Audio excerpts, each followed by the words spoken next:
Today, I'm going to tell you the story of a young boy whose life began in one of the hardest places imaginable.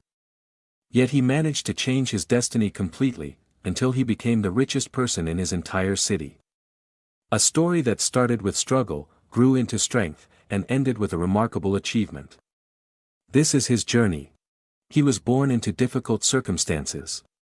After losing his family at a very young age, Samar found himself in an orphanage far from any sense of warmth or safety. The place was crowded, the food was scarce, and the treatment was harsh.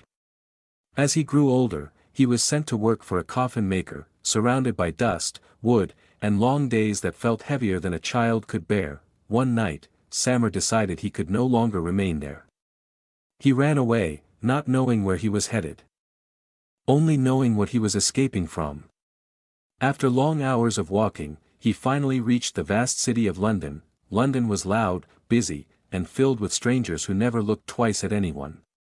Samar slept in narrow alleys, waking up to cold mornings and empty stomachs. But his fate changed when two boys approached him one day. Their names were Leon and Marco. Seeing him alone, they took him to an old house where a group of children lived under the care of a man named Mr. Fagin. The house was old, but it was warm. The children treated each other like a family, and for the first time in years, Samar felt a small piece of safety. The work they did wasn't always the best, and Samar didn't like all of it, but he understood they were just trying to survive in a city that wasn't kind to anyone who was poor. Samar wasn't the fastest or the strongest among them, but he was the one who thought the most. He noticed everything: the movement of the markets, the behavior of people, the changing prices, and the ways merchants organized their shops. He had a natural ability to understand how the city worked. One night, Samar overheard a dangerous plan. A stranger wanted to involve the children in something far riskier than anything they had done before. Samar refused to remain silent. He confronted Mr. Fagin and insisted that the children should not be put in danger. Surprisingly, Fagin listened.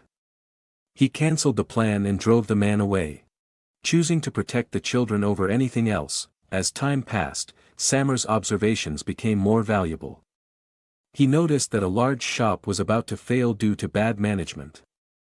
He suggested a different idea to Mr. Fagin, buying some cheap goods and selling them at the right moment, instead of depending on the old risky methods. The idea worked. Not just once, but repeatedly, the children began helping in honest work, organizing goods, delivering items, and managing small trades. Slowly, their business grew. What started as one small shop turned into several.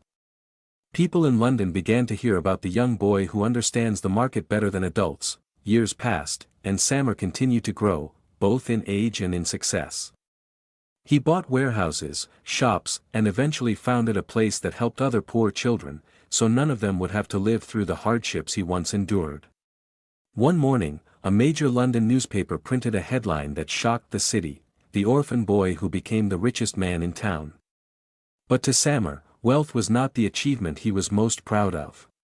What truly mattered to him was that he never forgot the children who lived beside him, nor Mr. Fagin, nor those cold nights in the alleys that pushed him to change his life. Samar was no longer the boy searching for a place to belong. He became the person who built a place for others to belong.